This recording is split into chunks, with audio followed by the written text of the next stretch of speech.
જે ભણતા ખાસ કરીને સામાન્ય અને મધ્યમ વર્ગના જે પરિવારો છે એના બાળકો માટે જેમ આપ લોકો ચિંતિત છો એમ ગુજરાત સરકાર, નરેન્દ્રભાઈ મોદીની કેન્દ્રની સરકાર અને ગુજરાતની ભૂપેન્દ્રભાઈ પટેલ સાહેબની સરકાર, આ ડબલ એન્જિન સરકાર હંમેશા ચિંતિત છે. ત્યારે જે પણ યોજનાઓ છે, ઉદાહરણ તરીકે ધવલભાઈ હમણાં કદાચ આખા ગુજરાતમાં, આખા દેશમાં એક રેકોર્ડ બન્યો છે. 15 દિવસ પહેલા ગાંધીનગરના ટાઉન હોલમાં આમાંથી અમુક લોકો તે દિવસે હાજર હતા.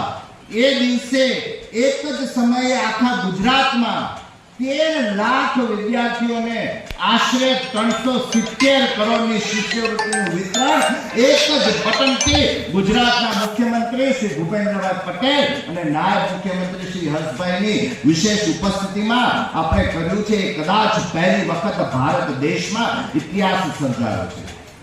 અને એટલા માટે જે ગ્રાન્ટેડ શાળામાં જે બાળકો ભણે છે એ પરિવારોને આર્થિક સહાય માટે જે ગુજરાત સરકારની વિવિધ યોજનાઓ છે, ઉદાહરણ તરીકે મુખ્યમંત્રી જ્ઞાન સાધના મેરિટ સ્કોલરશિપ હોય, મુખ્યમંત્રી જ્ઞાન સેતુ મેરિટ સ્કોલરશિપ યોજના હોય, ભારત દીકરીઓને ભણવા માટે પ્રોત્સાહિત કરવા માટે નમો લક્ષ્મી યોજના હોય, બાળકોને, વિદ્યાર્થીઓને વિજ્ઞાન પ્રત્યે રુચિ જાગે એના માટે નમો સરસ્વતી સાધના યોજનાઓ હોય.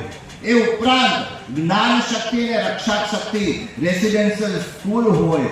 આ બધી જ યોજનાઓ તો સરકાર પોતે લોન્ચ કરે છે, પરંતુ એ યોજનાઓનો લાભ વિદ્યાર્થીઓ સુધી પહોંચે એ બધા માટેનું કોઈ માધ્યમ હોય તો અહીં બેઠેલા મારા સંઘના આચાર્યશ્રીઓ છીએ કે આપના દ્વારા ગુજરાત સરકાર પોતાના વિદ્યાર્થીઓ સુધી, રાજ્યના વિદ્યાર્થીઓ સુધી આ યોજનાઓનો લાભ પહોંચાડે છે.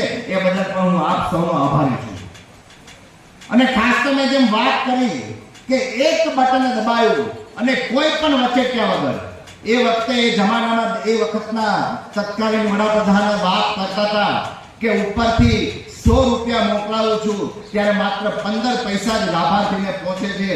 આ વખતે તો એક બટનથી ડાયરેક્ટ બેનિફિટ ટ્રાન્સફર સીધે જ લાભાર્થીના જમાનામાં રોકડો આખો રૂપિયો જતો રહે, કોઈ પણ વચેટિયા વગર એવું કામ કોઈ કર્યું હોય તો દેશના વડાપ્રધાન શ્રી નરેન્દ્રભાઈ મોદી સાહેબે કર્યું છે.